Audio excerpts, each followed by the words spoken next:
Hello दोस्तों, आज की क्लास में हम लोग भारत के परिवहन को पढ़ने वाले हैं। तो चलिए स्टार्ट करते हैं क्लास को। भारत के परिवहन।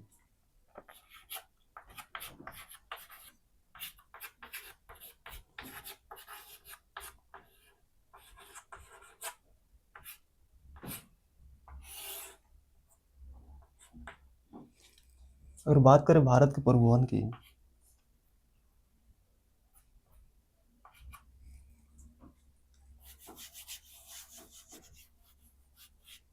अगर बात करें सबसे प्राचीनतम परिवहन की, सबसे प्राचीनतम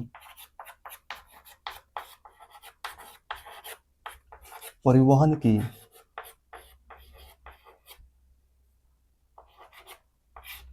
तो सबसे प्राचीनतम परिवहन जो है, परिवहन मार्ग जो है, जल मार्ग है। वही सबसे तीव्रतम, सबसे तीव्रतम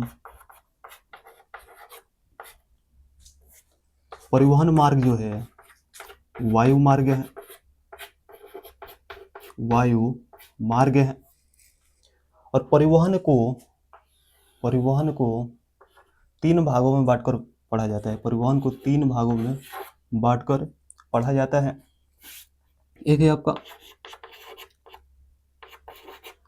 स्थल मार्ग परिवहन, स्थल मार्ग परिवहन, और दूसरा है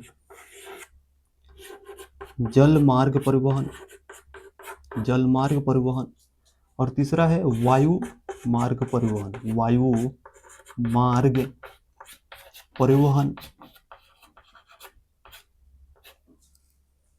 अगर बात करें स्थल मार्ग परिवहन की, तो स्थल मार्ग परिवहन को दो भागों में बांटकर पढ़ा जाता है। एक है आपका सड़क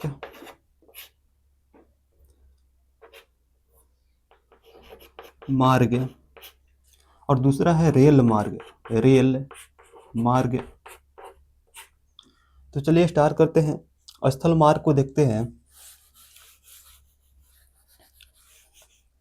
एक नागपुर योजना है जो 1946 ईस्वी में लागू हुआ, और नागपुर योजना 1946 के अनुसार भारत की सड़क को 5 भागों में बांटा गया। नागपुर योजना 1943 के अनुसार, नागपुर योजना 1943 के अनुसार, नागपुर योजना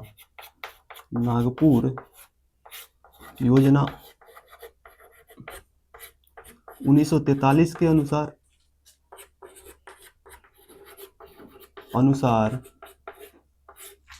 भारत की सड़क को 5 भागों में बांटा गया। भारत की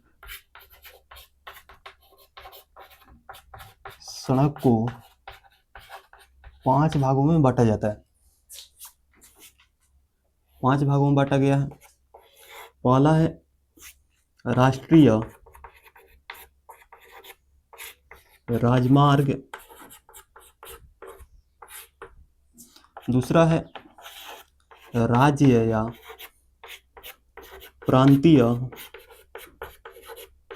राजमार्ग, और तीसरा है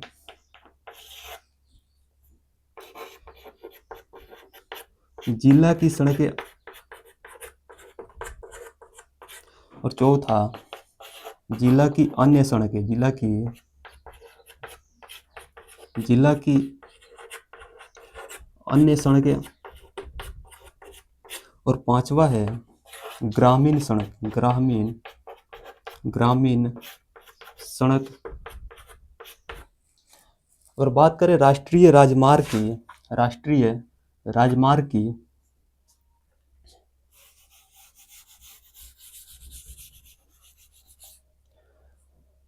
तो राष्ट्रीय राजमार्ग जो है भारत के कुल सड़क का लगभग 2% पर है। जो है भारत के कुल सड़क का लगभग 2% राष्ट्रीय राजमार्ग है।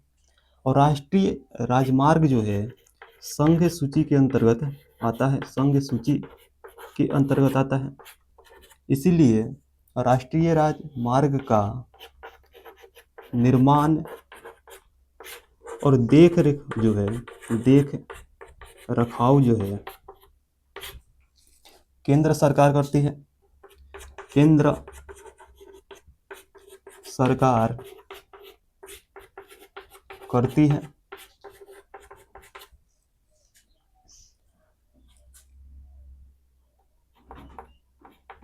अगर बात करें कि राष्ट्रीय राजमार्ग की भारत के किस राज्य में सबसे ज़्यादा विस्तार है, तो भारत के महाराष्ट्र राज्य में भारत के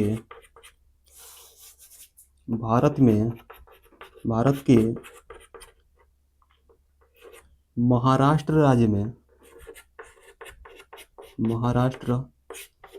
राज्य में राष्ट्रीय राजमार्ग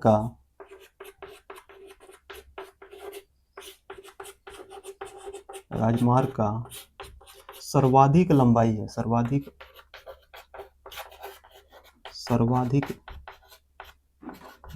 है।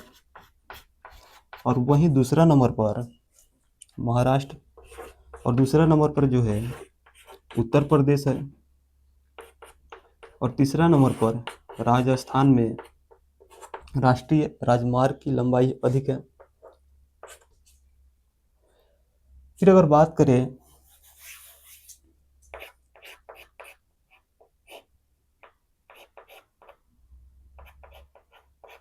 NHAI की, तो national highway authority of India, इसकी स्थापना जो है 1995 ईस्वी में हुआ है। वही सीमा सड़क संगठन बॉर्डर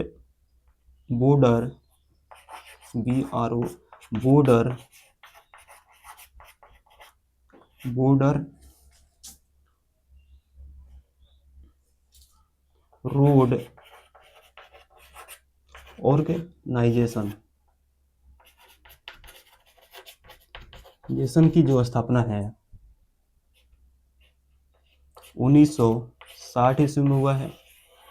1960 ईस्वी में हुआ है।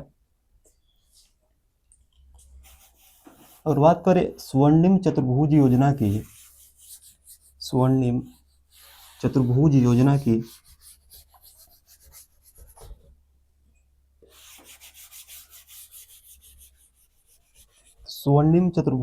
के तहत 4 प्रमुख महानगर को 4 लेन या 6 लेन के जरिए जोड़ा गया है।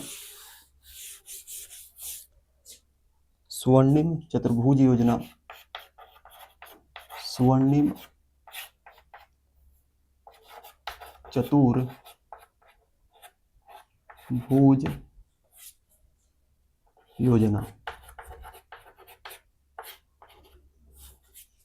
के अंतर्गत 4 प्रमुख महानगर को दिल्ली हो गया, दिल्ली को मुंबई से और मुंबई को चेन्नई से और चेन्नई को कोलकाता से 4 लेन या 6 लेन के जरिए जोड़ा गया है स्वर्णिम चतुर्भुज योजना के तहत।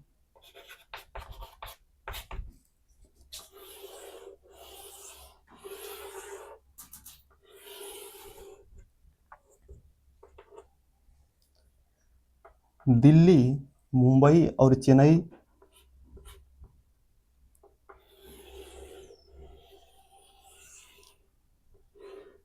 तक जो राजमार्ग है, दिल्ली से मुंबई होते हुए चेन्नई तक जो राजमार्ग जाती है उसे NH48 कहा जाता है। और चेन्नई से जो कोलकाता को जोड़ने वाली राजमार्ग है उसे NH16 कहा जाता है। और कोलकाता को दिल्ली से जोड़ने वाले जो राजमार्ग है उसे NH19 कहा जाता है। NH19 और स्वर्णिम चतुर्भुज योजना जो है, इसकी सपना जो है अटल बिहारी वाजपेयी ने देखा था। अटल बिहारी वाजपेयी ने स्वर्णिम चतुर्भुज योजना की सपना को देखा था, लेकिन इसका निर्माण कार्य जो है पूरा जो है मनमोहन सिंह के समय में हुआ। मनमोहन सिंह के समय में हुआ। अगर बात करें उत्तरी दक्षिणी गलियारा की, तो जो उत्तरी दक्षिणी गलियारा है, श्रीनगर से लेकर कन्याकुमारी तक उत्तरी दक्षिणी गलियारा है। उत्तरी दक्षिणी गलियारा, और उत्तरी दक्षिणी गलियारा को ही NH-44 कहा जाता है। और जो उत्तरी दक्षिणी गलियारा है, श्रीनगर से लेकर तमिलनाडु के कन्याकुमारी तक है। कन्याकुमारी तक।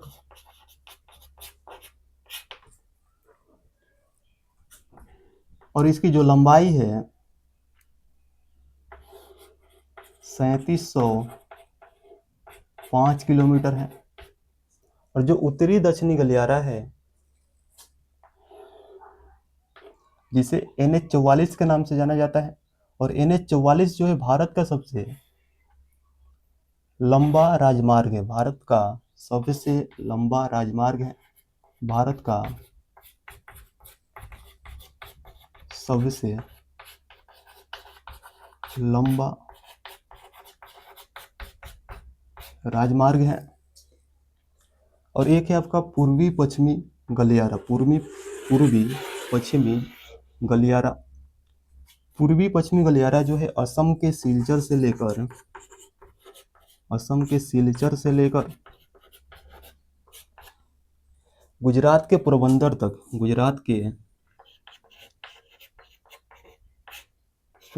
तक।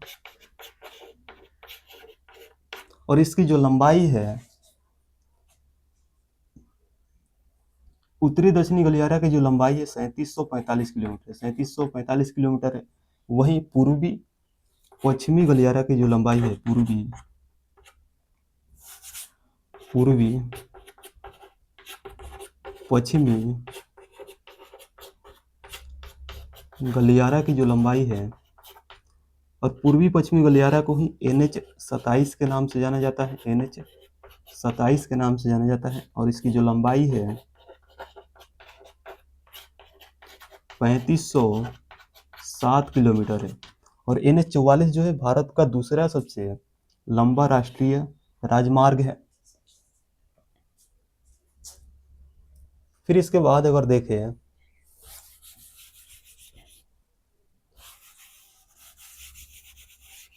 तो बिहार में राष्ट्रीय राजमार्ग की जो लंबाई है 6132 किलोमीटर है। बिहार में राष्ट्रीय राजमार्ग की जो लंबाई है, बिहार में राष्ट्रीय राजमार्ग की जो लंबाई है वह 6132 किलोमीटर है।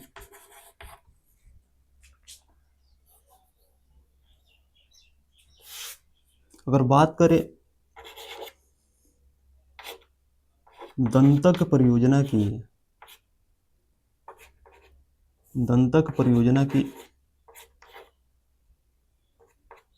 तो जो दंतक परियोजना है नेपाल से संबंधित है। और दंतक परियोजना जो है नेपाल में भारत के द्वारा चलाया गया है। फिर है आपका बीकन परियोजना जो है जम्मू कश्मीर राज्य से संबंधित है। जम्मू कश्मीर से संबंधित है। वही हीरक परियोजना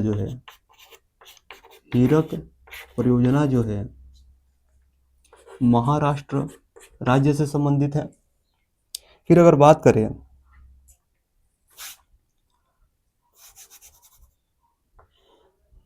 भारत माला परियोजना की, भारत माला परियोजना जो है 2015 में लाया गया था। और भारत माला परियोजना के जो उद्देश्य है, इसका उद्देश्य यह था कि राष्ट्रीय राजमार्ग का निर्माण करना और राष्ट्रीय राजमार्ग को बंदरगाहों के साथ में जोड़ना। राष्ट्रीय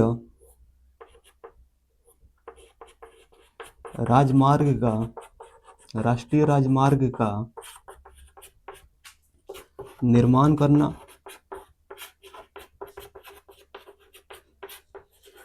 और राष्ट्रीय राजमार्ग को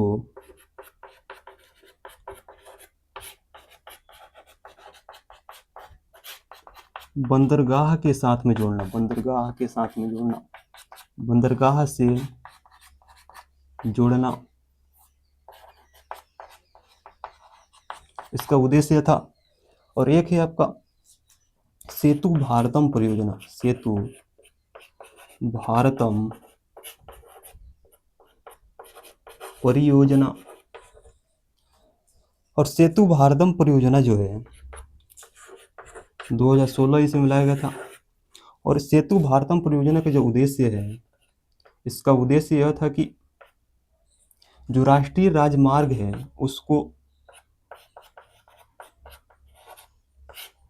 राष्ट्रीय राजमार्ग को रेलवे क्रॉसिंग से मुक्त कराना, राष्ट्रीय राजमार्ग को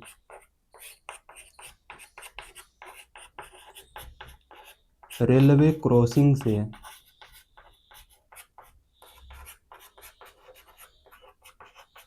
मुक्त कराना। और एक है आपका चार धाम परियोजना, चार धाम परियोजना जो है यह भी 2016 ईस्वी में लाया गया था। और चार धाम परियोजना का उद्देश्य यह था कि जो उत्तराखंड के चार तीर्थ स्थान है, बद्रीनाथ है, उत्तराखंड के जो चार धाम हैं, बद्रीनाथ, केदारनाथ, गंगोत्री और यमुनोत्री को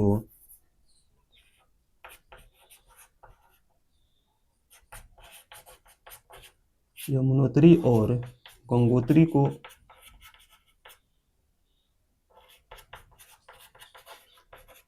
के लिए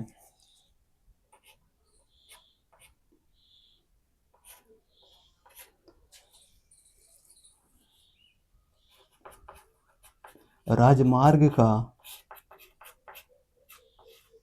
निर्माण करना, इसका उद्देश्य था। फिर अगर इसके बाद देखें सड़क घनत्व को, तो प्रति 100 किलोमीटर वर्ग में सड़क की जो कुल लंबाई होती है उसे ही सड़क घनत्व कहा जाता है। और केरल राज्य में सड़क घनत्व जो है सबसे अधिक देखने को मिलता है। वहीं अगर केंद्र शासित प्रदेश में बात करें तो दिल्ली में सड़क घनत्व जो है सबसे अधिक है।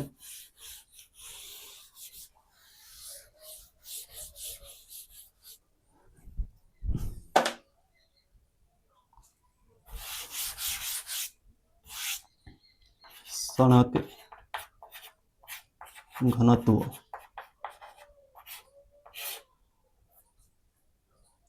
प्रति 100 किलोमीटर वर्ग में, 100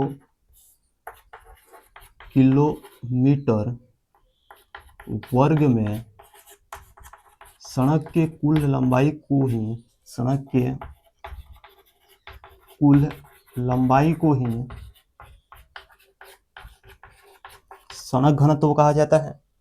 और केरल राज्य में सबसे अधिक सड़क घनत्व देखने को मिलता है।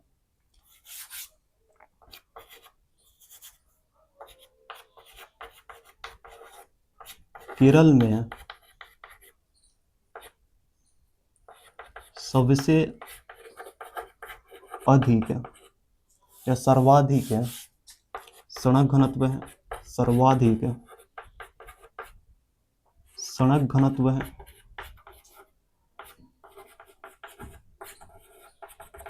वहीं अगर केंद्र शासित प्रदेश की बात करें तो दिल्ली में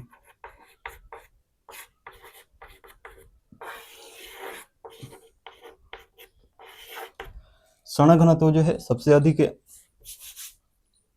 फिर इसके बाद अगर बात करें ग्रामीण सड़क योजना की, ग्रामीण सड़क योजना जो है, ग्रामीण सड़क, प्रधानमंत्री ग्रामीण सड़क योजना जो है, प्रधानमंत्री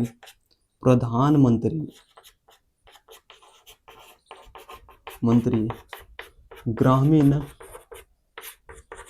सड़क परियोजना जो है, यह योजना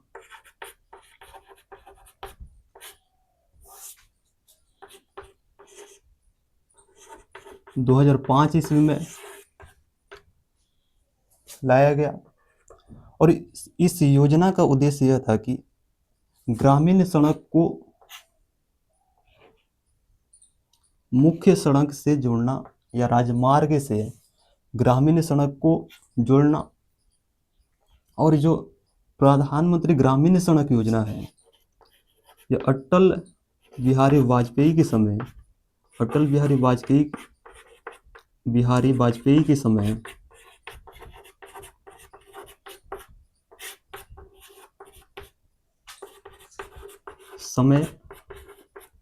लाया गया है।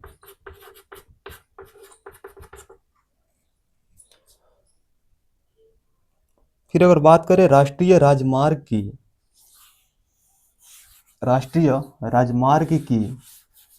तो राष्ट्रीय राजमार्ग संख्या 1 यानी NH1 जो है श्रीनगर को लेह से, और NH2 जो है, NH1 जो है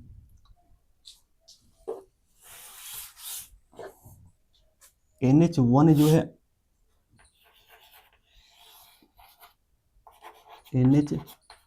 जो है श्रीनगर को लेह से जोड़ता है, श्रीनगर को लेह से जोड़ता है। वही NH2 जो है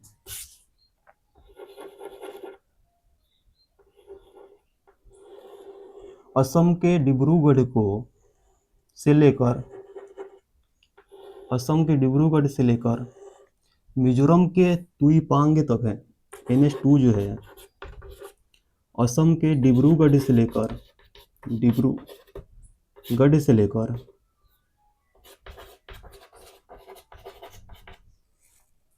मिजोरम के तुईपांग तक है। तुईपांग जो है मिजोरम में है, मिजोरम के तुईपांग तक है। और NH3 जो है लेह को अटारी बॉर्डर से, पंजाब के अटारी बॉर्डर से, NH3 जो है अटारी बॉर्डर से, पंजाब के अटारी बॉर्डर से,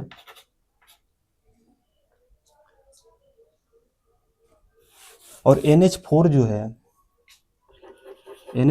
है अंडमान निकोबार द्वीप समूह में पोर्ट ब्लेयर से लेकर चिड़िया टापू द्वीप तक। NH4 जो है पोर्ट ब्लेयर से लेकर चिड़िया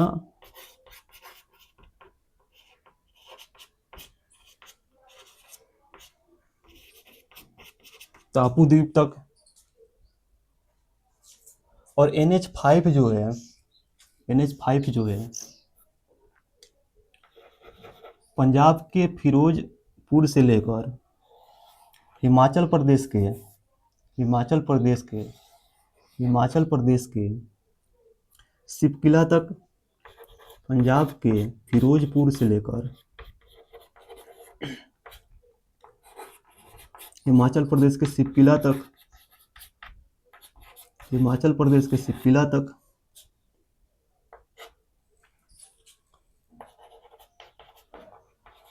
और NH6 जो है मेघालय के जोरबाट से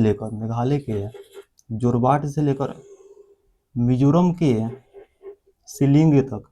NH6 जो है मेघालय के जोरबाट से लेकर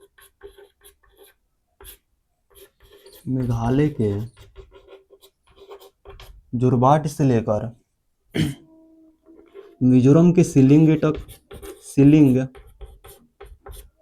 तक। और NH7 जो है पंजाब के फिजोलका से लेकर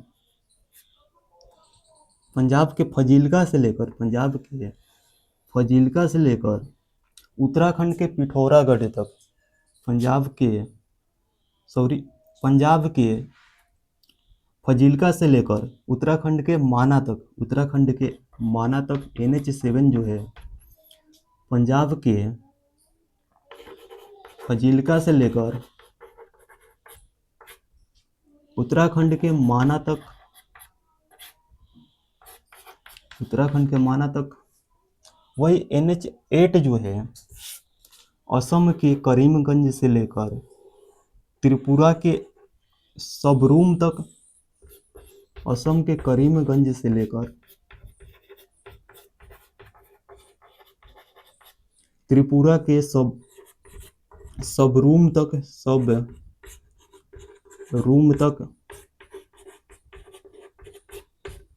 यह आपका NH8 है।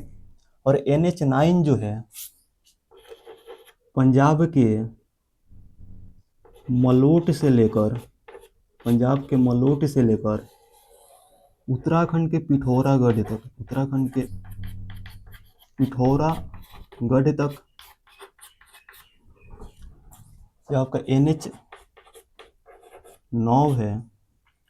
अगर NH10 की बात करें तो NH10 जो है सिक्किम के गंगटोक से लेकर पश्चिम बंगाल के फुलवारी सिलीगुड़ी तक। सिक्किम के गंगटोक से लेकर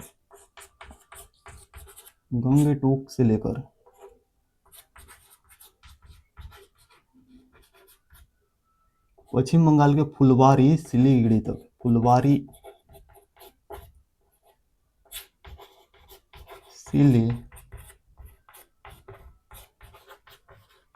तक। और NH13 जो है अरुणाचल प्रदेश में तवांग से NH13 जो है तवांग से लेकर अरुणाचल प्रदेश के तवांग से लेकर वाकरो तक। अरुणाचल प्रदेश के तवांग से लेकर अरुणाचल प्रदेश के वाकरो तक।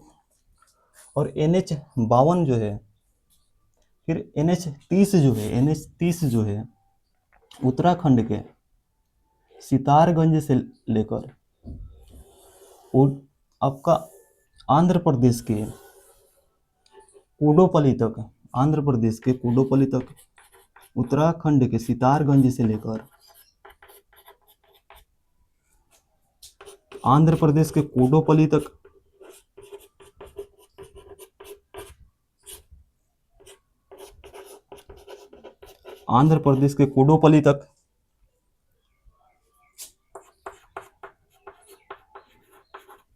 और NH52 जो है पंजाब के संगरूर से लेकर कर्नाटक के अंकोला तक। NH52 जो है पंजाब के संगरूर से लेकर कर्नाटक के अंकोला तक।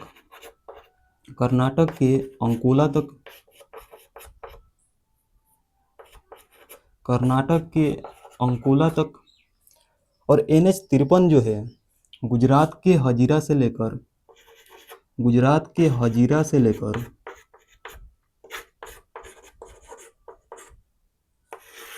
ओडिशा के पारादीप तक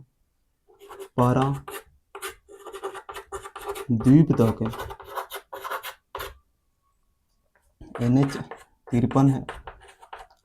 और NH-66 जो है महाराष्ट्र के नवी मुंबई से लेकर तमिलनाडु के कन्याकुमारी तक, महाराष्ट्र के नवी मुंबई से लेकर तमिलनाडु के कन्याकुमारी तक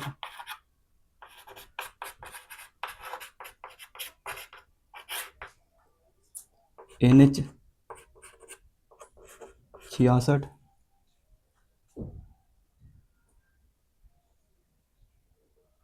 और NH-129 जो है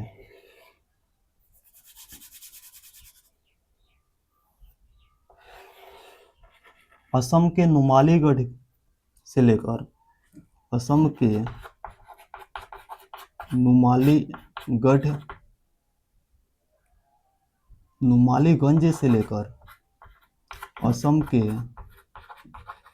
नुमालीगंज से लेकर नागालैंड के दीमापुर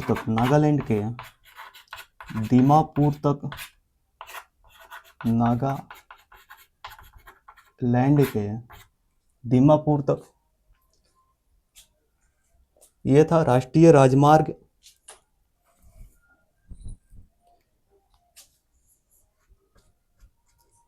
फिर इसके बाद अगर बात करें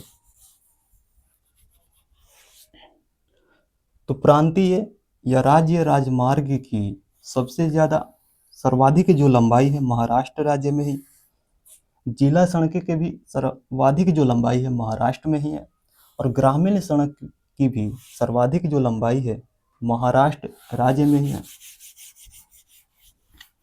यानी राष्ट्रीय राजमार्ग की भी सर्वाधिक लंबाई जो है महाराष्ट्र में ही, प्रांतीय राजमार्ग की भी सर्वाधिक लंबाई जो है महाराष्ट्र में ही है, जिला सड़क की भी सर्वाधिक लंबाई जो है महाराष्ट्र में ही है, और ग्रामीण सड़क की भी सर्वाधिक जो लंबाई है महाराष्ट्र राज्य में ही है।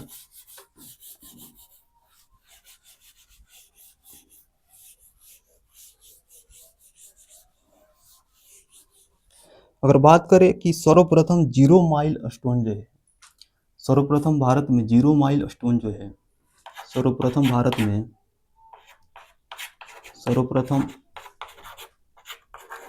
में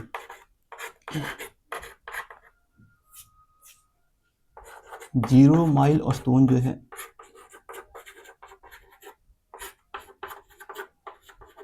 महाराष्ट्र के नागपुर में स्थापित किया गया था।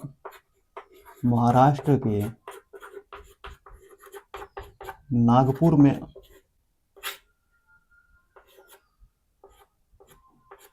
स्थापित किया गया है। फिर इसके बाद हम लोग देखेंगे रेल मार्ग को।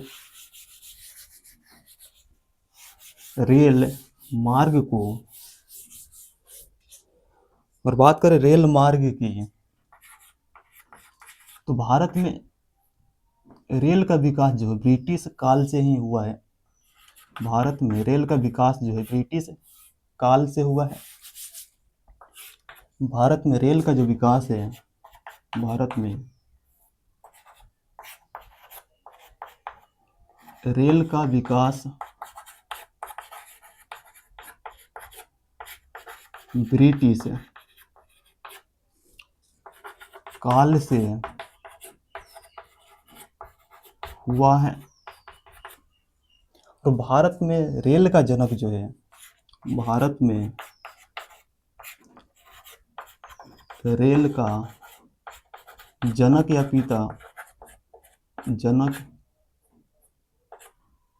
या पिता लॉर्ड डलहौजी को माना जाता है। लॉर्ड डलहौजी के समय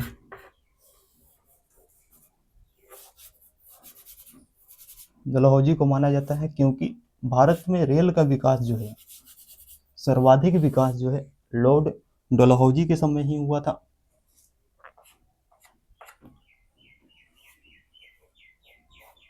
फिर अगर बात करें कि भारत में पहली बार रेल जो है, भारत में पहली बार रेल 16 अप्रैल 1853 को चलाया गया है। और जो पहली बार रेल भारत में चलाया गया, मुंबई से ठाणे के बीच, मुंबई से महाराष्ट्र के मुंबई से ठाणे के बीच में पहली बार रेल जो है 1853 ईस्वी में चलाया गया। इसीलिए 16 अप्रैल को रेल दिवस मनाते हैं।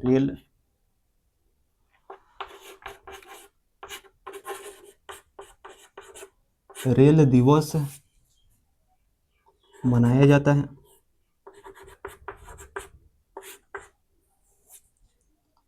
भारतीय रेल दिवस मनाया जाता है। भारतीय रेल दिवस मनाया जाता है। और 10 अप्रैल से 16 अप्रैल को रेल सप्ताह के रूप में मनाया जाता है। भारतीय रेल सप्ताह के रूप में, भारतीय रेल सप्ताह के रूप में 10 अप्रैल से लेकर 16 अप्रैल के बीच में मनाया जाता है। 16 अप्रैल तक मनाया जाता है।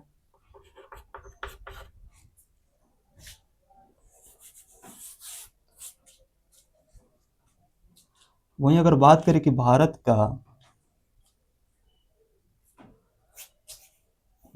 का रेल नेटवर्क की दृष्टि से विश्व में चौथा स्थान है। भारत का रेल नेटवर्क की दृष्टिकोण से और भारत का सड़क नेटवर्क की दृष्टिकोण से दूसरा स्थान है। पहला पर है अमेरिका, लेकिन रेल नेटवर्क की दृष्टिकोण से भारत का चौथा स्थान है। भारत का दृष्टिकोण से भारत का चौथा स्थान है। वहीं पहला स्थान जो है यूएसए यानी अमेरिका का है।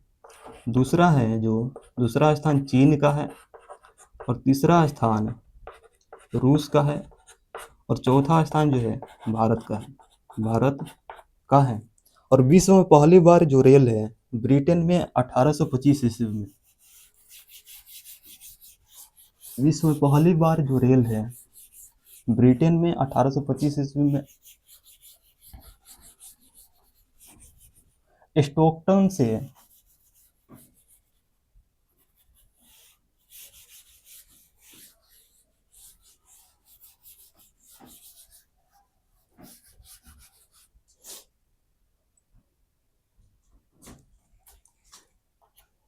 विश्व में पहली बार रेल जो है, विश्व में पहली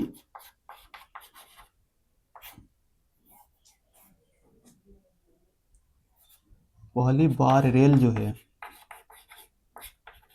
ब्रिटेन में चलाया गया। और 1825 ईस्वी में ब्रिटेन में 1825 ईस्वी में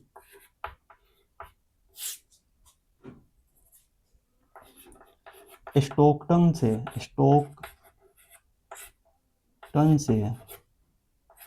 वेलिंगटन तक, स्टोकटन से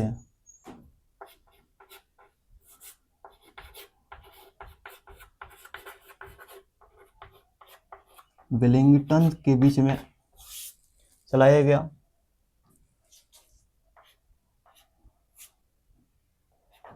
वहीं अगर बात करें कि विश्व का सबसे लंबा रेल मार्ग जो है, विश्व का सबसे लंबा रेल मार्ग जो है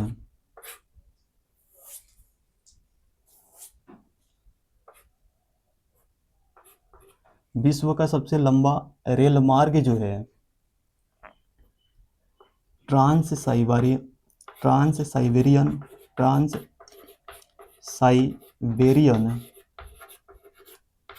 रेल मार्ग है।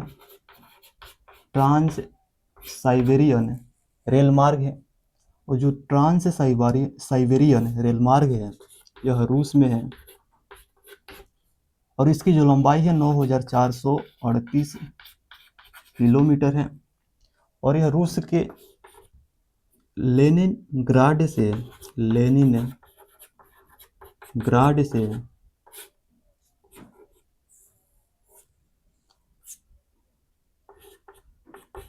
व्लादिवोस्टोक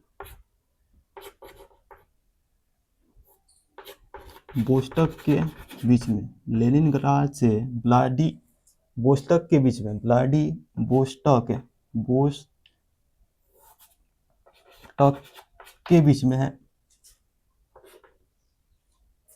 फिर अगर बात करें कि भारत का कौन सी रेल है जो सबसे लंबी दूरी तय करती है, तो विवेक ट्रेन जो है भारत की सबसे लंबी दूरी तय करने वाली जो ट्रेन है, भारत की सबसे लंबी दूरी तय करने वाली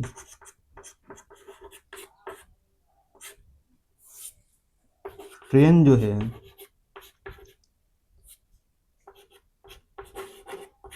विवेक एक्सप्रेस है।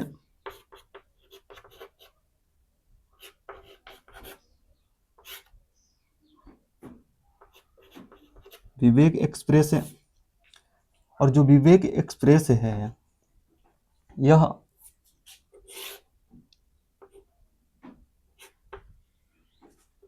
असम के डिब्रूगढ़ से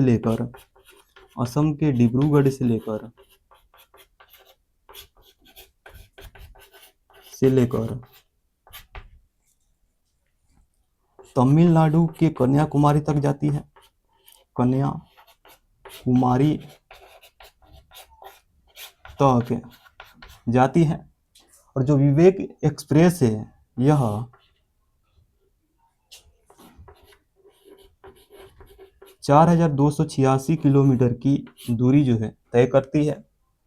4,286 किलोमीटर की दूरी तय करती है और जो विवेक एक्सप्रेस है असम के बाद पश्चिम बंगाल के बाद में बिहार के बाद झारखंड के बाद में ओडिशा और ओडिशा के बाद में आंध्र प्रदेश,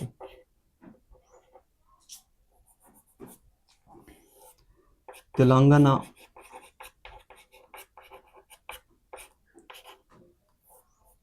तमिलनाडु और केरल तक जाती है। आंध्र प्रदेश, तेलंगाना, तमिलनाडु और केरल तक जाती है।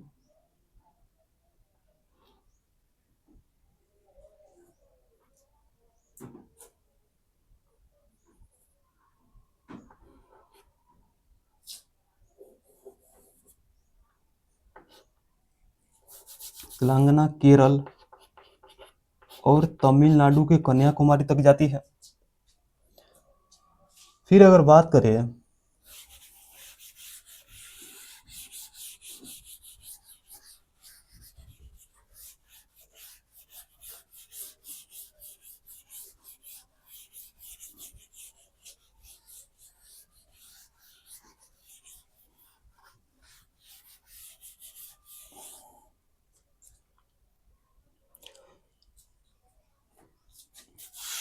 बुलेट ट्रेन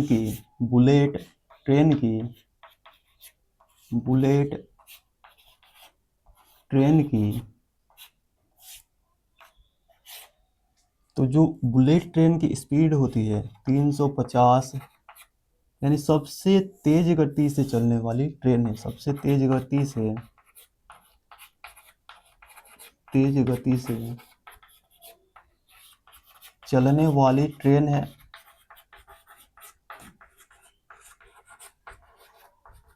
ट्रेन है। और बुलेट ट्रेन की जो स्पीड है 350 किलोमीटर पर आवर की स्पीड से चलती है।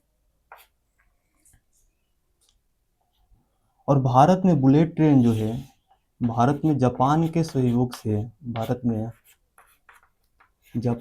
सहयोग से बुलेट ट्रेन चलाया गया है। जापान के सहयोग से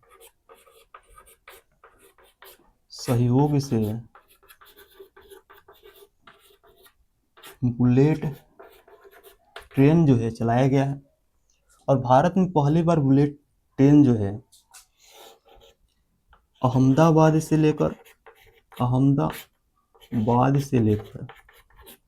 पहली बार बुलेट ट्रेन जो है अहमदाबाद से लेकर मुंबई के बीच में चलाया गया। और वहीं दूसरी बुलेट ट्रेन जो है दिल्ली से वाराणसी के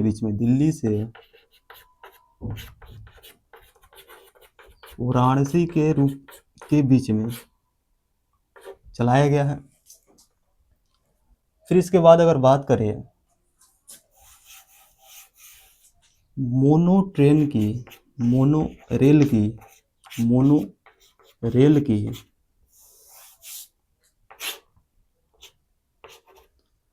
तो मोनो रेल जो है भारत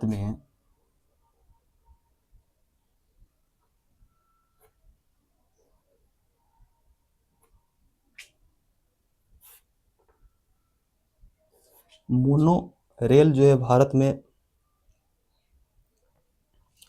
महाराष्ट्र के चेंबूर से वडाला के बीच में चलाया गया है। वडाला के बीच चलाया गया है। और यह 2008 ईस्वी में चलाया गया है। फिर है आपका मेट्रो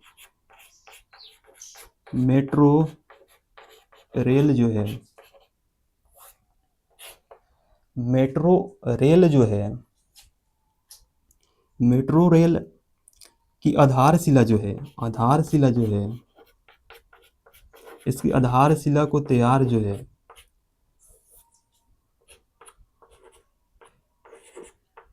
इंदिरा गांधी के समय किया गया। मेट्रो रेल की आधारशिला को तैयार 1972 ईस्वी में इंदिरा गांधी के समय में किया गया। इसकी आधारशिला को तैयार किया गया। लेकिन इसका कार्य पूर्ण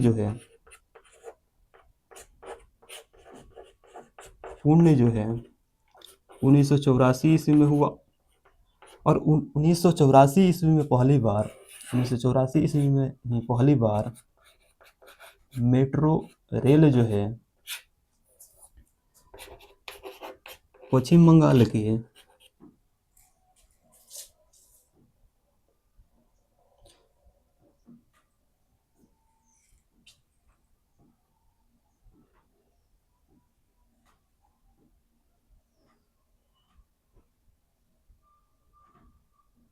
पश्चिम बंगाल के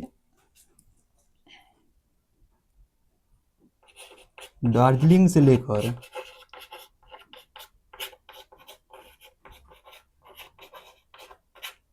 टोलीगंज के बीच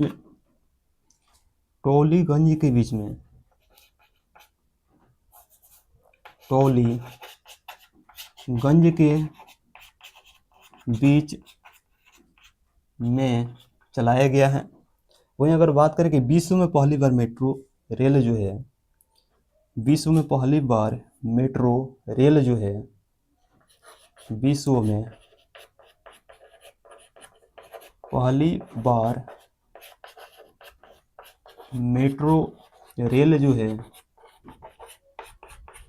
1863 ईस्वी में लंदन में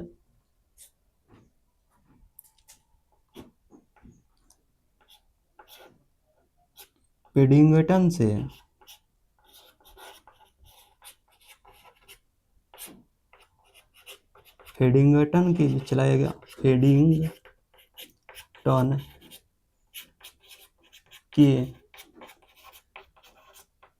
के बीच में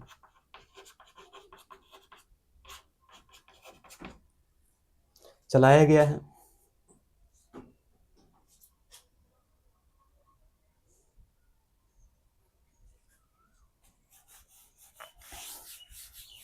फिर इसके बाद अगर बात करें कि यूनेस्को की सूची में शामिल रेल की अगर बात करें, यूनेस्को की सूची में शामिल भारतीय रेल की अगर बात करें, यूनेस्को की सूची में शामिल भारतीय रेल की अगर बात करें तो यूनेस्को की सूची में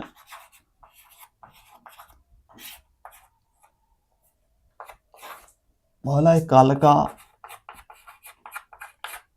शिमला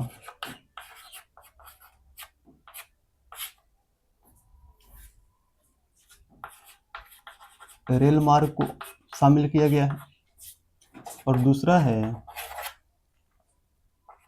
दार्जिलिंग की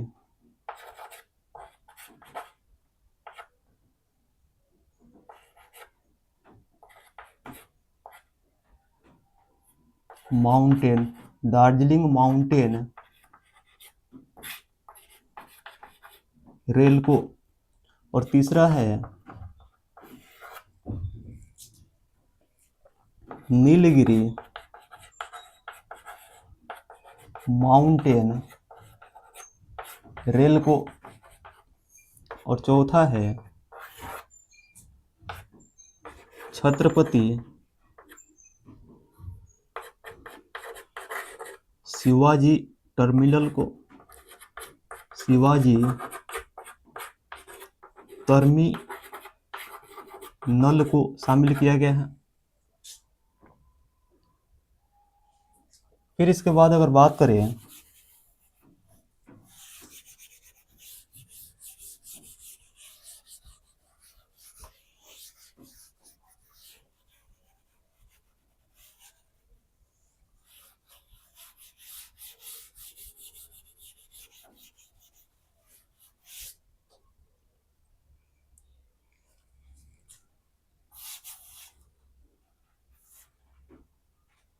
कि रेल दुर्घटना के कारण रेल मंत्री से इस्तीफा देने वाले रेल मंत्री कौन है? तो रेल दुर्घटना के कारण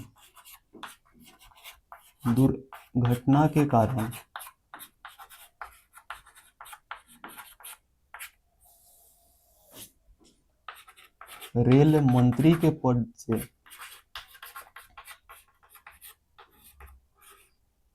इस्तीफा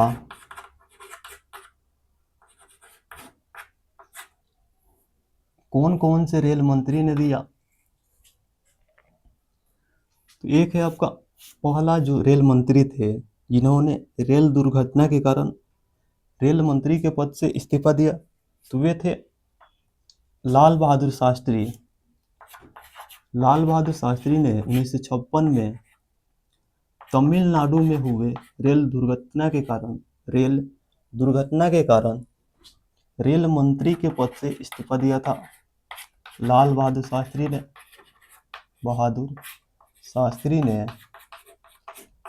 1956 ईस्वी में तमिलनाडु में हुए रेल दुर्घटना के कारण रेल मंत्री के पद से इस्तीफा दिए थे।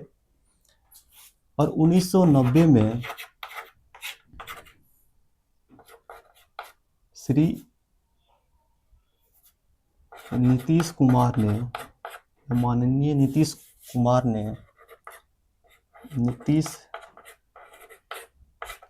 ने रेल दुर्घटना के कारण रेल मंत्री के पद से इस्तीफा दे दिए थे। और वे उस समय असम में हुए रेल दुर्घटना के कारण 1990 ईस्वी में नीतीश कुमार ने रेल मंत्री के पद से इस्तीफा दे दिया था।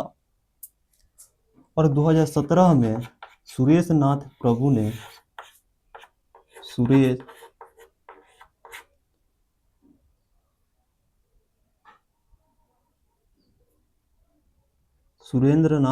ने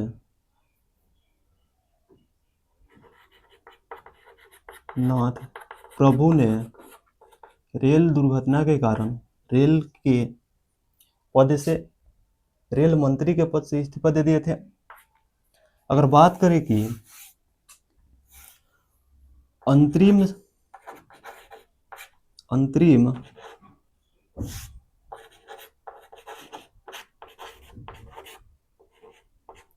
सरकार में रेल मंत्री कौन थे, तो अंतरिम सरकार यानी 1946 में जो रेल मंत्री थे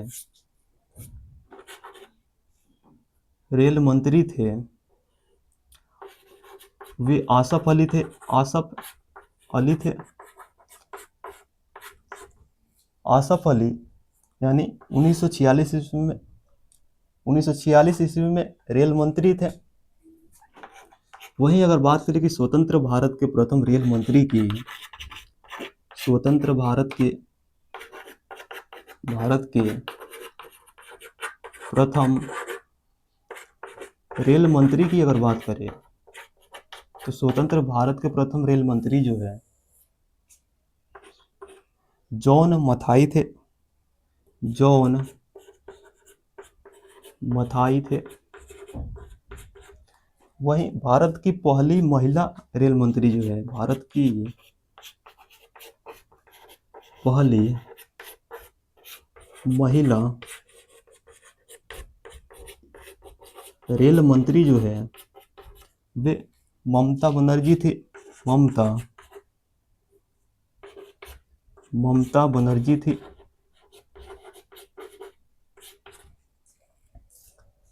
फिर अगर बात करें कि राजस्थान का जयपुर का जो रेलवे स्टेशन है, राजस्थान के जयपुर का गांधीनगर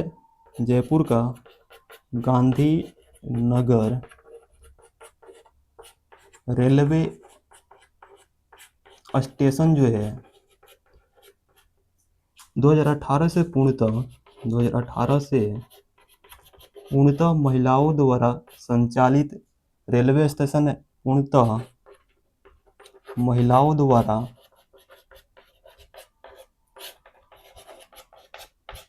संचालित रेलवे स्टेशन है। फिर अगर बात करें विश्व का सबसे ऊंचा रेल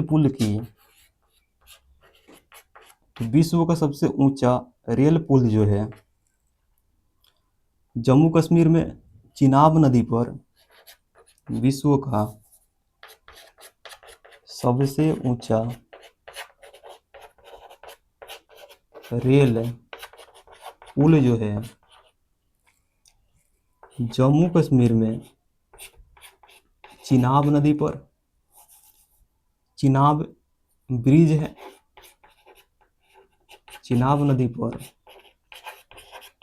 चिनाब ब्रिज है जो विश्व का सबसे ऊंचा रेल पुल है और इसकी जो ऊंचाई है 359 मीटर है। फिर अगर बात करें कि भारत का पहला जल मेट्रो परियोजना जो है, भारत का पहला जल मेट्रो जो परियोजना है, मेट्रो परियोजना जो है कोची जल मेट्रो परियोजना है जो केरल में है। कोची जल मेट्रो परियोजना है जो केरल राज्य में है।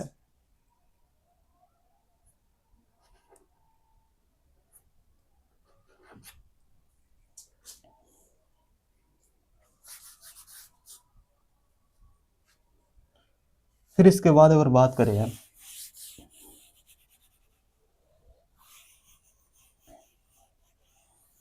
कि भारत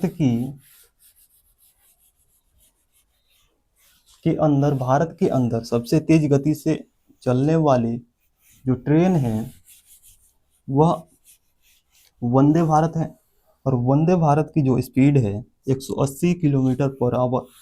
और दूसरा जो ट्रेन है वह है गतिमान एक्सप्रेस, और गतिमान एक्सप्रेस की जो स्पीड है 160 किलोमीटर पर आवर। भारत की सबसे तेज गति से भारत की सबसे तेज गति से चलने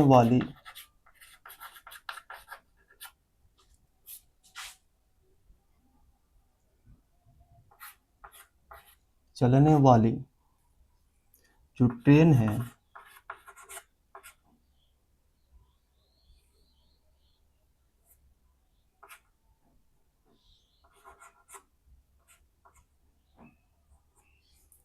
वह है वंदे भारत एक्सप्रेस।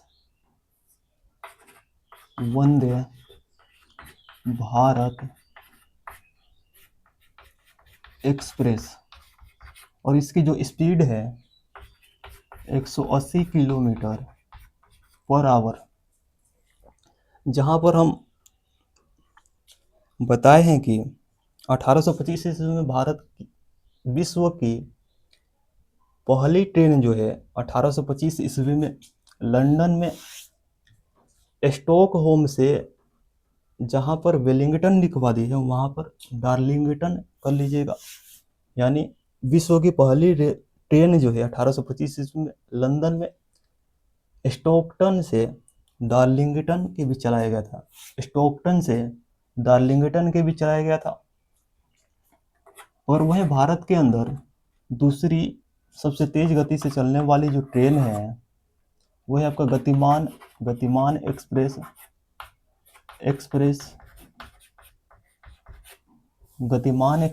और गतिमान एक्सप्रेस की जो स्पीड है 160 किलोमीटर पर आवर है। और भारत के अंदर फिर अगर बात करें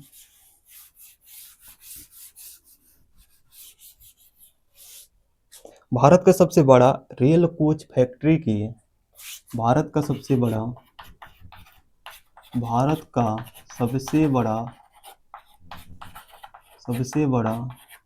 रेल कोच की, तो जो सबसे बड़ा रेल कोच है वह है integral rail coach, integral rail coach.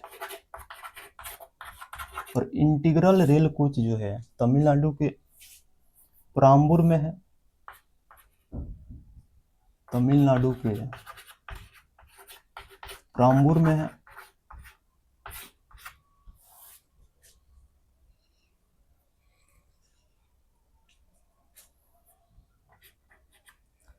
और इंटीग्रल रेल कोच की जो स्थापना है 1986 ईस्वी में हुआ है, 1986 ईस्वी में हुआ है।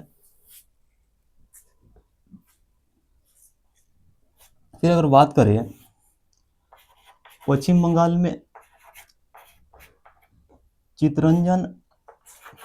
के चितरंजन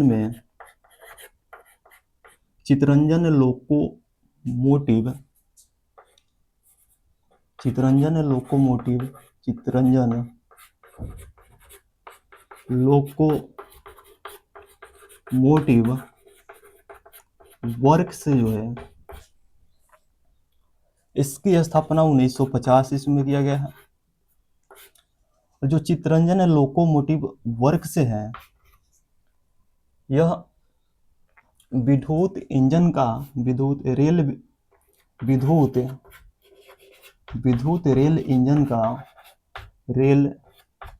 इंजन का निर्माण करता है। विद्युत रेल इंजन का निर्माण करता है। फिर है आपका पंजाब के कपूरथला में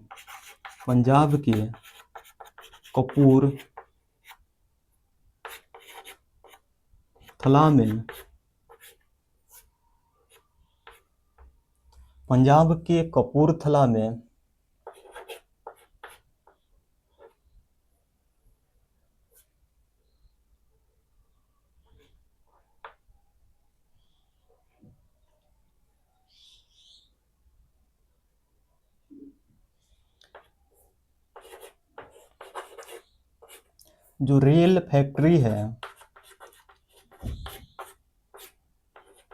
पंजाब के कपूरथला में जो रेल फैक्ट्री है वह रेल के डिब्बा का निर्माण करता है, रेल के डिब्बा का निर्माण करता है। फिर अगर बात करें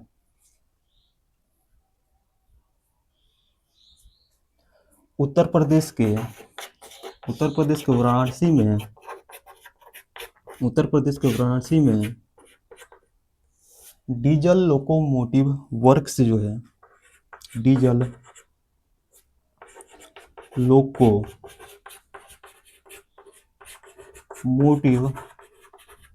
वर्क्स जो है डीजल इंजन का निर्माण करता है, डीजल इंजन का निर्माण करता है।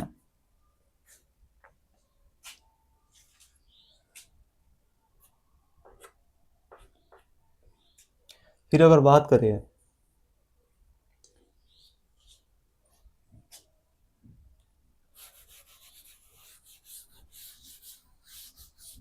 कि भारत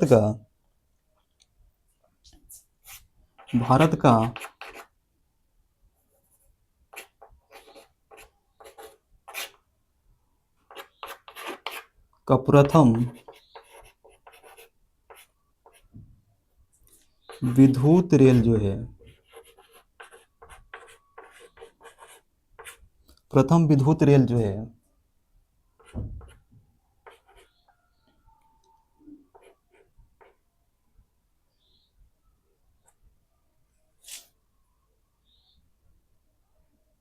मुंबई बीटी से लेकर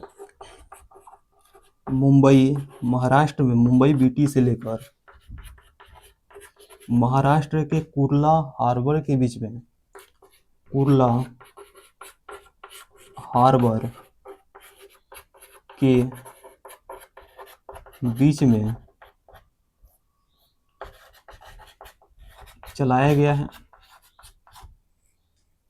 भारत का प्रथम विद्युत रेल जो है मुंबई बीटी से लेकर कुर्ला हार्बर के बीच में चलाया गया है।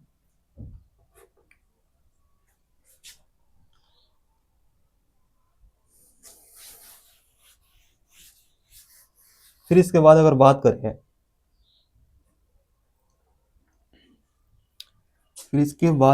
करें कि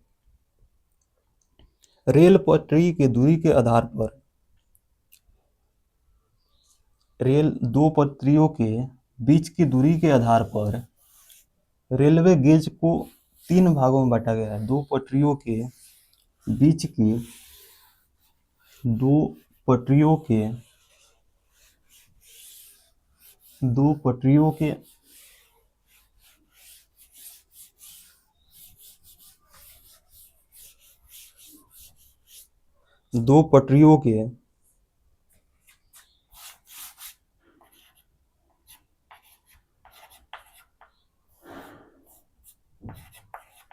पटरियों के बीच की दूरी के आधार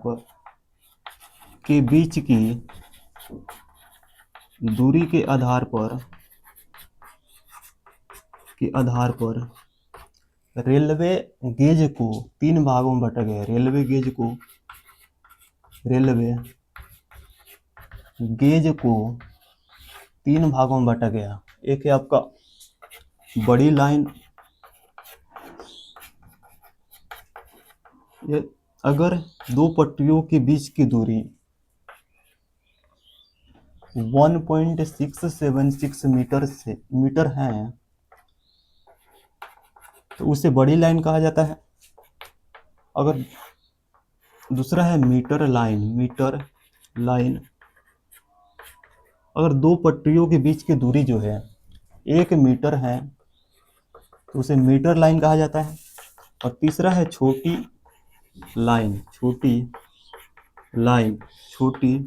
लाइन, अगर दो पटरियों के बीच की दूरी 0.762 या 0.762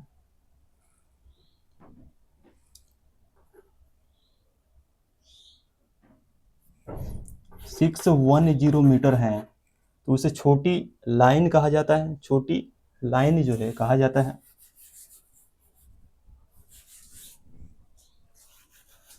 फिर अगर बात करें कोंकण रेलवे की, कोंकण रेलवे जो है छूट गया है, उसको देख लेते हैं। कोंकण रेलवे की, कोंकण रेलवे की, कोंकण रेलवे की, तो कोंकण रेलवे जो है महाराष्ट्र के रोहा से लेकर, महाराष्ट्र के रोहा से लेकर बेंगलुरु, कर्नाटक के बेंगलुरु तक, कर्नाटक के बेंगलुरु तक है। और जो कोंकण रेलवे है इसकी लंबाई जो है 741 किलोमीटर और कहीं कहीं पर 760 किलोमीटर भी देखने को मिलता है। कोंकण रेलवे का सर्वाधिक विस्तार जो है महाराष्ट्र राज्य में देखने को मिलता है। और कोंकण रेलवे जो है 91 सुरंग, 146 नदी और 2000 पुल से होकर गुजरता है, 2000 पुल से होकर गुजरता है। फिर अगर बात करें कोंकण रेलवे की, तो कोंकण रेलवे की जो नींव है 1990 ईस्वी में इसका नींव पड़ा, लेकिन निर्माण कार्य जो है 1998 ईस्वी में इसका निर्माण कार्य हुआ। और 26 जनवरी 1998 ईस्वी को कोंकण रेलवे पर पहली बार रेल का परिचालन किया गया। पहली बार रेल का परिचालन किया गया है। और इसका जो है मुख्यालय है नवी मुंबई में है, नवी मुंबई में है, नवी मुंबई में है। और नवी मुंबई जो है महाराष्ट्र में है। फिर एक आपका छूट गया है, विश्व का सबसे लंबा प्लेटफॉर्म हुबली है जो कर्नाटक में है। और उसकी जो लंबाई है, हुबली की जो लंबाई है 1300, हुबली की लंबाई जो है 1507 मीटर, 1507 मीटर है। हुबली की जो लंबाई है, हुबली प्लेटफॉर्म की जो लंबाई है, विश्व का जो सबसे लंबा प्लेटफॉर्म है, विश्व का सबसे लंबा प्लेटफॉर्म जो है, विश्व का सबसे लंबा प्लेटफॉर्म जो है हुबली, कर्नाटक का हुबली प्लेटफॉर्म है। और इसकी लंबाई जो है 1507 मीटर है। लेकिन इससे पहले जो था उत्तर प्रदेश के गोरखपुर का प्लेटफॉर्म था। उत्तर प्रदेश, इससे पहले जो है उत्तर प्रदेश का गोरखपुर का जो प्लेटफॉर्म है सबसे लंबा था। लेकिन अब हुबली हो गया है जो कर्नाटक का प्लेटफॉर्म है। और इसकी जो लंबाई है 1560 मीटर है। और जो पहले उत्तर प्रदेश का गोरखपुर का प्लेटफॉर्म था उसका जो लंबाई है 1366 मीटर था, 1366 मीटर था।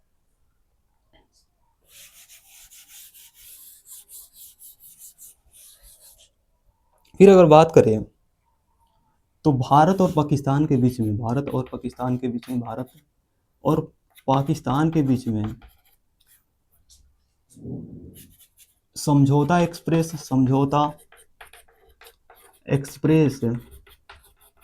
और थार एक्सप्रेस जो है चलाया गया है। वहीं भारत और बांग्लादेश के बीच में,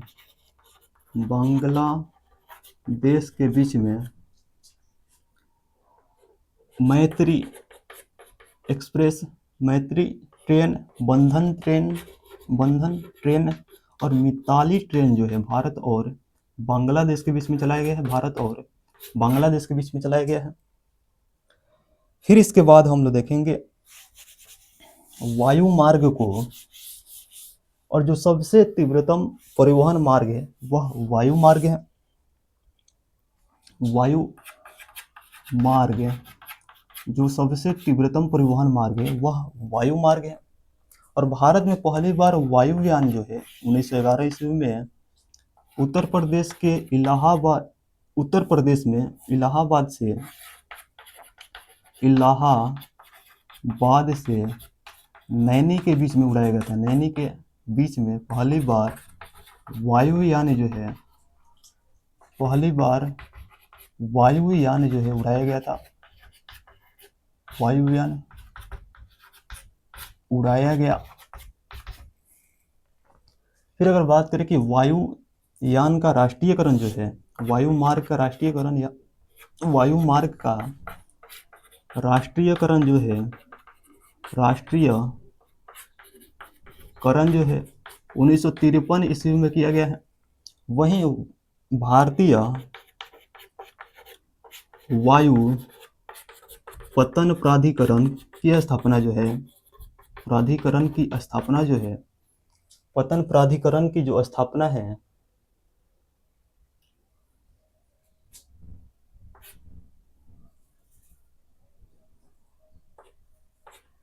भारतीय वायु पतन प्राधिकरण की जो स्थापना है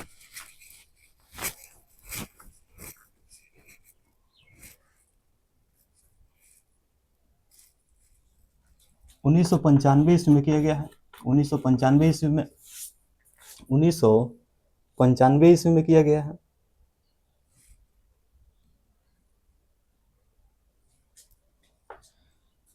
इंडियन एयरलाइंस की स्थापना जो है इंडियन एयरलाइंस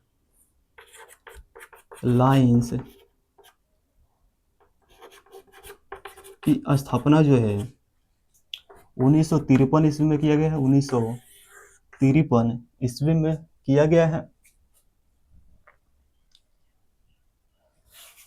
फिर अगर बात करें अंतर्राष्ट्रीय हवाई अड्डा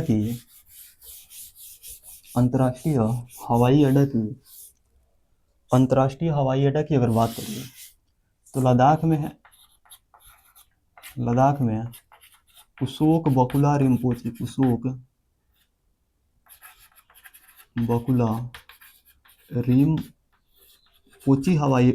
अंतर्राष्ट्रीय हवाई अड्डा जो है भारत का सबसे ऊंचा हवाई अड्डा है। और श्रीनगर में है शेख अल आलम अंतर्राष्ट्रीय हवाई अड्डा। शेख अल आलम अंतर्राष्ट्रीय हवाई अड्डा जो है श्रीनगर में है। और पंजाब के अमृतसर में गुरु रामदासपुर अंतर्राष्ट्रीय हवाई अड्डा है। वहीं दिल्ली में श्रीमती इंदिरा गांधी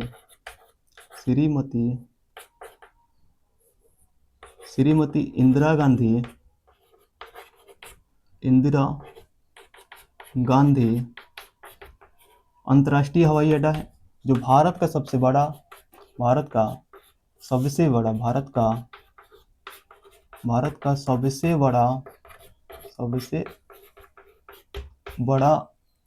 हवाई अड्डा है। फिर गुजरात में अगर बात करें तो गुजरात में सरदार वल्लभ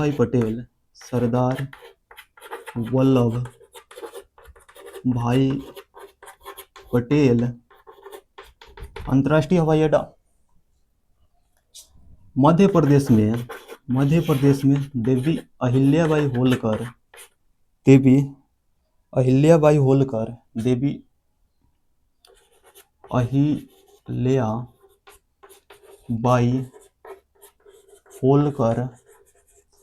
अंतर्राष्ट्रीय हवाई अड्डा है। फिर अगर बात करें महाराष्ट्र के मुंबई में छत्रपति शिवाजी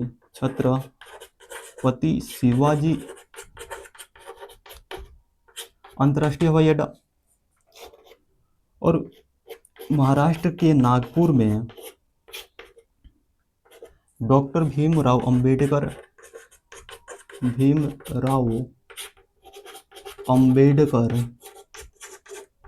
अंतर्राष्ट्रीय हवाई अड्डा।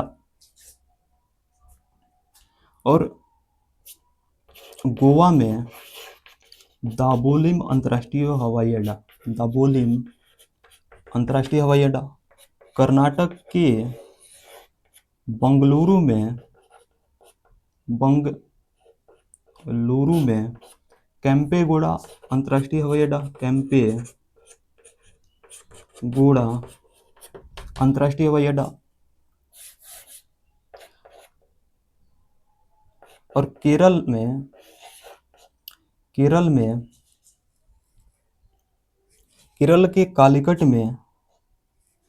के कोझिकोड में कालीकट अंतर्राष्ट्रीय हवाई अड्डा, कालीकट अंतर्राष्ट्रीय हवाई अड्डा। और महाराष्ट्र में जुहू अंतर्राष्ट्रीय हवाई अड्डा जो है, जुहू हवाई अड्डा जो है भारत का पहला हवाई अड्डा, भारत का पहला हवाई अड्डा जो है जुहू हवाई अड्डा है, जो महाराष्ट्र में स्थित है। केरल में कालीकट हवाई अड्डा, नांदीबा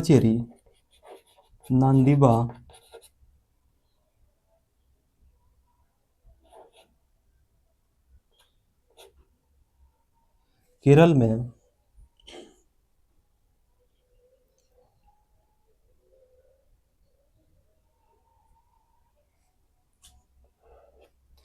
में नंदीबाचेरी अंतर्राष्ट्रीय हवाई अड्डा। और केरल में ही कोचीन अंतर्राष्ट्रीय हवाई अड्डा। और केरल में ही है कोचीन हो गया।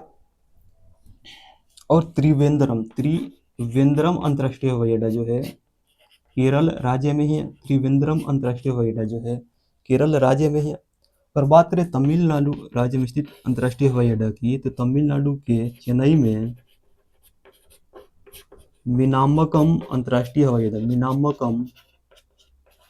मीनाम्बक्कम अंतर्राष्ट्रीय हवाई अड्डा। और तमिलनाडु के चेन्नई में ही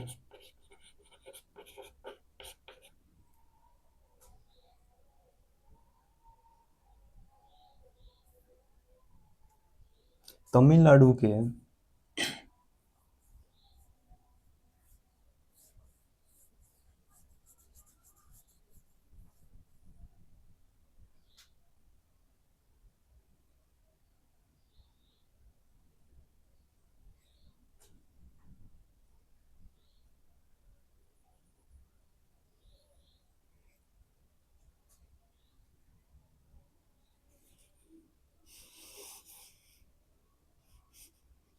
एक है अन्ना अंतर्राष्ट्रीय हवाई अड्डा। तमिलनाडु के चेन्नई में ही अन्ना अंतर्राष्ट्रीय हवाई अड्डा। और तमिलनाडु के में ही एक है त्रिची हवाई अड्डा जो है, त्रिची हवाई अड्डा जो है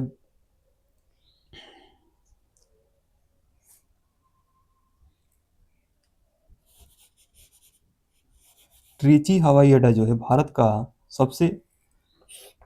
का त्रिची हवाई अड्डा जो है भारत का सबसे छोटा हवाई अड्डा है। फिर अगर बात करें तेलंगाना में स्थित है, और अंडमान निकोबार में अगर बात करें अंडमान निकोबार में, तो अंडमान निकोबार में है अंडमान निकोबार द्वीप समूह के पोर्ट ब्लेयर में वीर सावरकर अंतर्राष्ट्रीय हवाई अड्डा, वीर सावरकर अंतर्राष्ट्रीय हवाई अड्डा। और तेलंगाना में राजीव गांधी अंतर्राष्ट्रीय हवाई अड्डा, राजीव गांधी अंतर्राष्ट्रीय हवाई अड्डा है।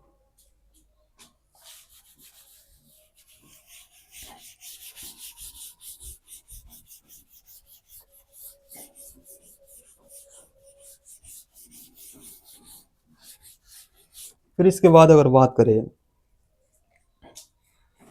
तो उत्तर प्रदेश के लखनऊ में चौधरी चरण सिंह अंतर्राष्ट्रीय हवाई चौधरी चरण सिंह अंतर्राष्ट्रीय हवाई अड्डा। और उत्तर प्रदेश के वाराणसी में लाल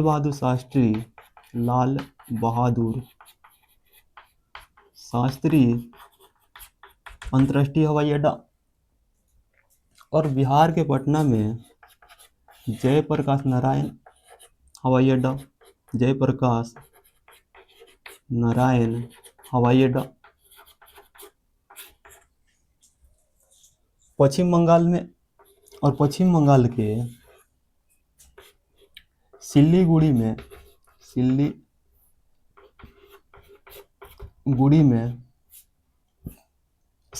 में बागडोगरा हवाई अड्डा, अंतर्राष्ट्रीय हवाई अड्डा। और पश्चिम बंगाल के कोलकाता में सुभाष चंद्र बोस अंतर्राष्ट्रीय हवाई अड्डा, सुभाष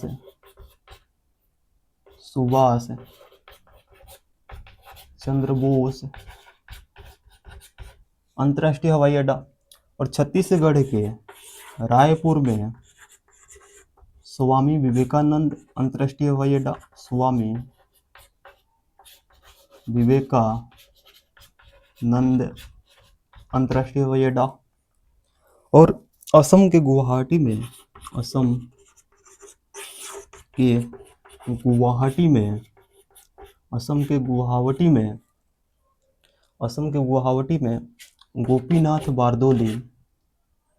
गोपीनाथ बारदोली अंतर्राष्ट्रीय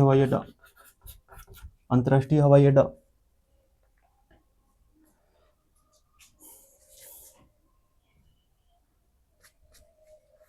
फिर इसके बाद हम लोग देखेंगे जल मार्ग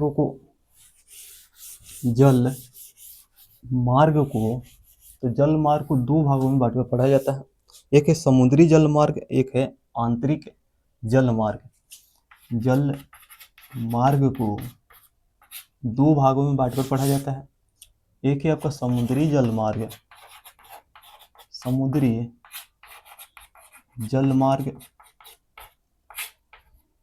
और समुद्री जल मार्ग के अंतर्गत हमें बंदरगाह को पढ़ा जाता है। और दूसरा है आंतरिक जल मार्ग में राष्ट्रीय राजमार्ग को पढ़ा जाता है। और भारत में लगभग 13 जो है बड़े बंदरगाह हैं और 200 से अधिक छोटे और मझोले बंदरगाह हैं।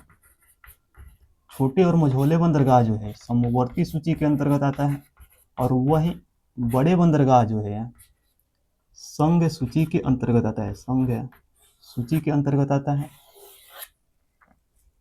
और बात करें आंतरिक जल मार्ग की, तो जल मार्ग को बढ़ावा देने के लिए नदी के ऊपर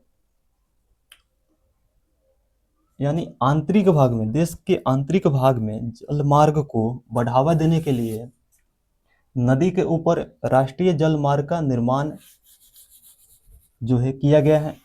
अगर बात करें बंदरगाह की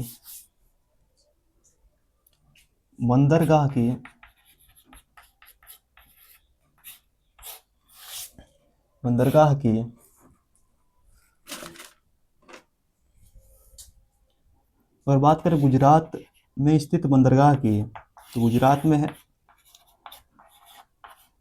दाहेग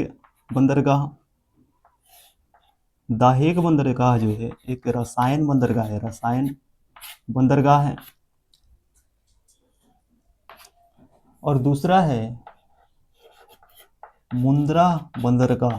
मुंद्रा बंदरगाह जो है यह एक निजी बंदरगाह है और भारत का एक निजी बंदरगाह है। और मुंद्रा बंदरगाह जो है भारत का सबसे व्यस्त बंदरगाह है, भारत का सबसे व्यस्त बंदरगाह है। और तीसरा है कांडला बंदरगाह। कांडला बंदरगाह जो है,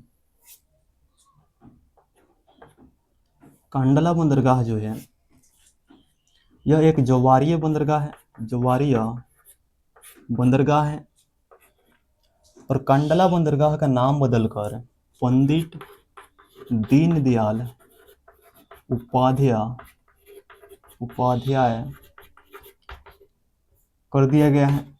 और जो पंडित दीनदयाल उपाध्याय बंदरगाह है, यह पूरी तरह व्यापार मुक्त बंदरगाह है, पूरी तरह व्यापार मुक्त घोषित किया गया है। फिर अगर बात करें महाराष्ट्र में है, तो महाराष्ट्र में है आपका मुंबई बंदरगाह। मुंबई बंदरगाह जो है एक प्राकृतिक बंदरगाह है। और मुंबई बंदरगाह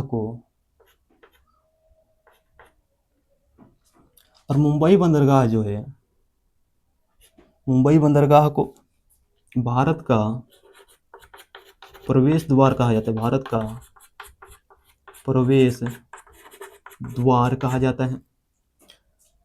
और मुंबई बंदरगाह के भार को कम करने के लिए नाहरबा सोवा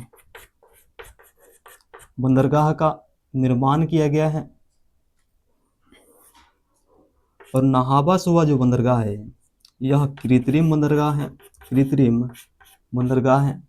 और नाहरबा सोवा बंदरगाह का नाम बदलकर पंडित जवाहरलाल नेहरू बंदरगाह कर दिया गया। और जो पंडित जवाहरलाल नेहरू बंदरगाह है, यह भारत का सबसे बड़ा बंदरगाह है। फिर गोवा में मार्मुगांव बंदरगाह जो है, गोवा में जुआरी नदी के तट पर है। और यह प्राकृतिक बंदरगाह है। और यह जुआरी नदी के तट पर स्थित है। फिर आपका कर्नाटक में मंगलुरु बंदरगाह। और केरल में है कोचीन बंदरगाह। यह दोनों बंदरगाह जो है प्राकृतिक बंदरगाह है। फिर तमिलनाडु में है एनोर बंदरगाह।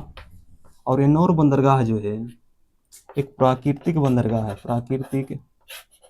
बंदरगाह है। एनोर बंदरगाह का नाम बदलकर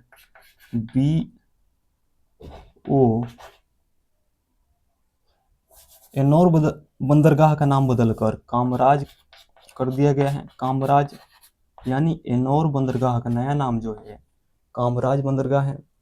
फिर है आपका चेन्नई बंदरगाह। और एक है तूतीकोरिन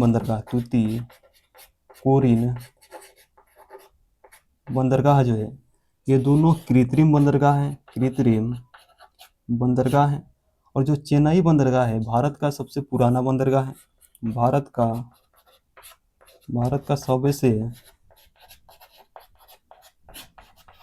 पुराना बंदरगाह है। और तूतीकोरिन बंदरगाह का नाम बदलकर B.O. चिंद बरनार कर दिया गया है। फिर अगर बात करें आंध्र प्रदेश में, तो आंध्र प्रदेश में है विशाखापट्टनम बंदरगाह। और विशाखापट्टनम जो बंदरगाह है वह भारत का सबसे बड़ा प्राकृतिक बंदरगाह है। विशाखापट्टनम जो है भारत का सब भारत का सबसे सबसे भारत का सबसे गहरा प्राकृतिक बंदरगाह, भारत का सबसे गहरा प्राकृतिक बंदरगाह है ओडिशा में पारादीप बंदरगाह। ओडिशा में पारादीप बंदरगाह है। और अंडमान निकोबार द्वीप समूह में पोर्ट ब्लेयर बंदरगाह है, जो भारत का सबसे छोटा बंदरगाह है, सबसे छोटा बंदरगाह है। और पश्चिम बंगाल में कोलकाता बंदरगाह, कोलकाता हल्दिया बंदरगाह और हल्दिया बंदरगाह का नया नाम जो है श्यामा प्रसाद मुखर्जी बंदरगाह, श्यामा प्रसाद मुखर्जी बंदरगाह है। और कोलकाता बंदरगाह को भारत का पूर्वी प्रवेश द्वार कहा जाता है। भारत का पूर्वी प्रवेश द्वार कहा जाता है, प्रवेश द्वार कहा जाता है।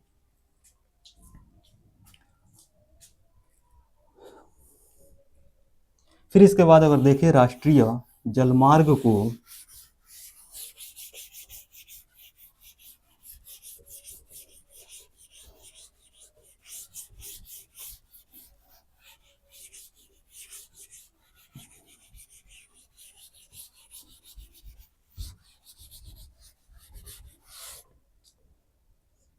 राष्ट्रीय जलमार्ग को अगर देखें, राष्ट्रीय जलमार्ग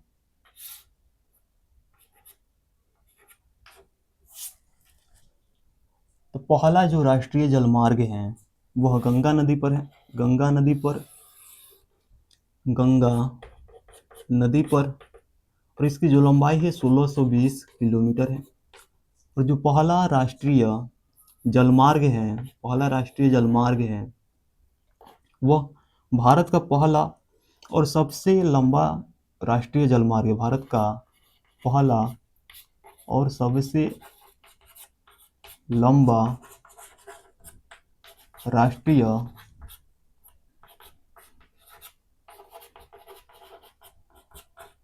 जलमार्ग है। और यह प्रयागराज से लेकर हल्दिया तक, उत्तर प्रदेश के प्रयागराज से लेकर हल्दिया यानी पश्चिम बंगाल के हल्दिया तक है। और दूसरा राष्ट्रीय जलमार्ग जो है असम में धुबरी से सदिया तक ब्रह्मपुत्र नदी पर है। और इसकी जो लंबाई है 891 किलोमीटर है, ब्रह्मपुत्र नदी पर है। और तीसरा जो राष्ट्रीय जलमार्ग है कोल्लम से कोटापुरम तक, पश्चिमी तटीय नहर पर, कोल्लम से कोटापुरम तक और यह पश्चिमी तटीय नहर पर है,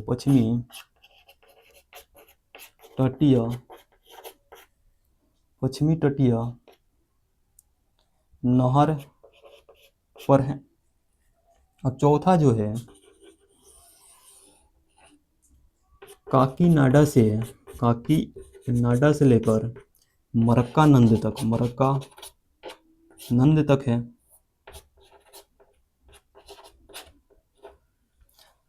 और यह जो है गोदावरी और कृष्णा नदी पर, गोदावरी और कृष्णा नदी पर है। यह है तीसरा राष्ट्रीय राजमार्ग और यह है चौथा राष्ट्रीय राजमार्ग। और अगर बात करें पांचवा राष्ट्रीय जलमार्ग की, तो जो पांचवा राष्ट्रीय जलमार्ग है यह ओडिशा में ब्रह्मणी नदी पर है। और उड़ीसा में तलचर से धामरा तक, तलचर से लेकर धामरा तक है।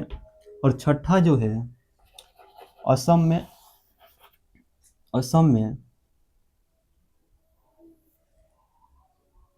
भांगा से लेकर, भांगा से लेकर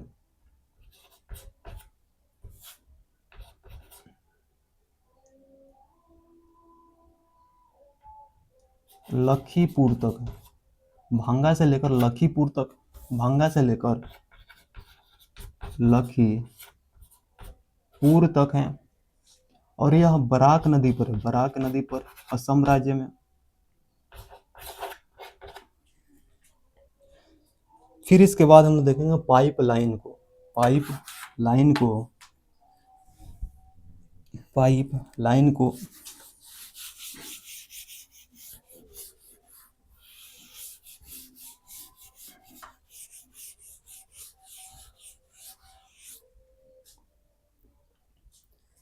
पाइप लाइन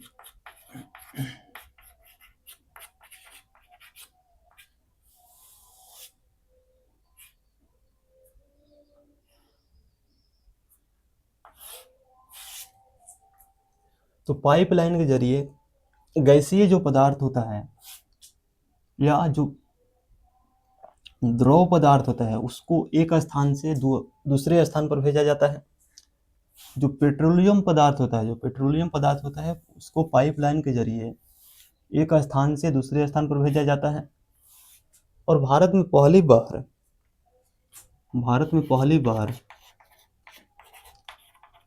पहली बार 1856 ईस्वी में असम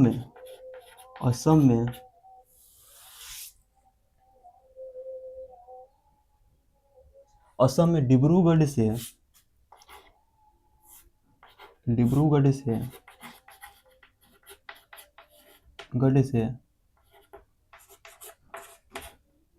तिनसुकिया के बीच में,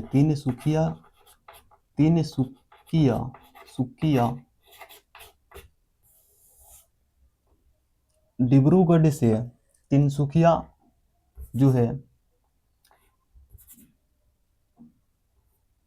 पेट्रोलियम पदार्थ को भेजा गया था, पेट्रोलियम तेल को भेजा गया था, पहली बार तेल को भेजा गया था।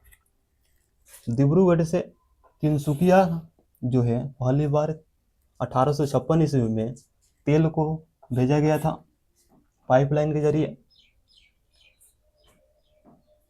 फिर अगर बात करें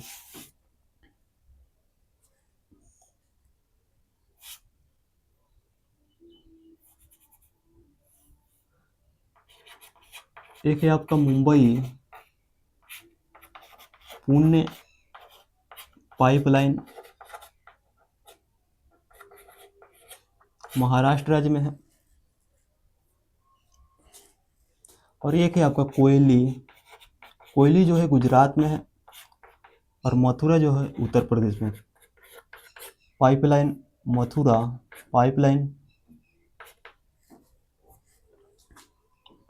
फिर है आपका डिब्रूगढ़ बरौनी पाइपलाइन।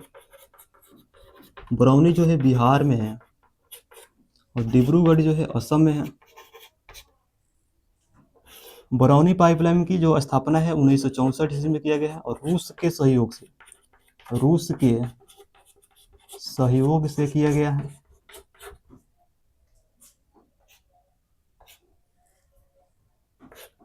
फिर है आपका नहर कटिया नूनमाती और बरौनी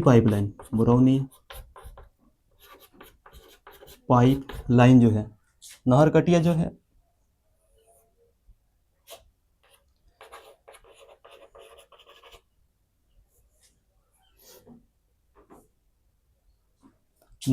जो है असम में है और नून माटी जो है असम में ही है। बरौनी जो है बिहार में है। एक है नरकटिया जो है बिहार के पश्चिमी चंपारण में है। नरकटिया स्थान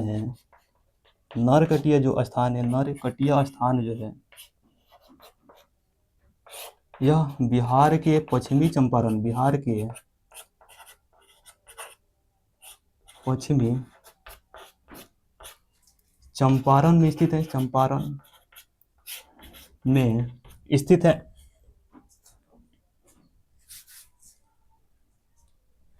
तो ये था आपका परिवहन, भारत की परिवहन का क्लास। और जितना भी टॉपिक इसमें छूटा होगा अगले क्लास में बता देंगे। तो चलिए मिलते हैं नेक्स्ट क्लास में। और कल की क्लास में हम लोग भारत की जनगणना को पढ़ने वाले हैं। तो चलिए मिलते हैं कल की क्लास में।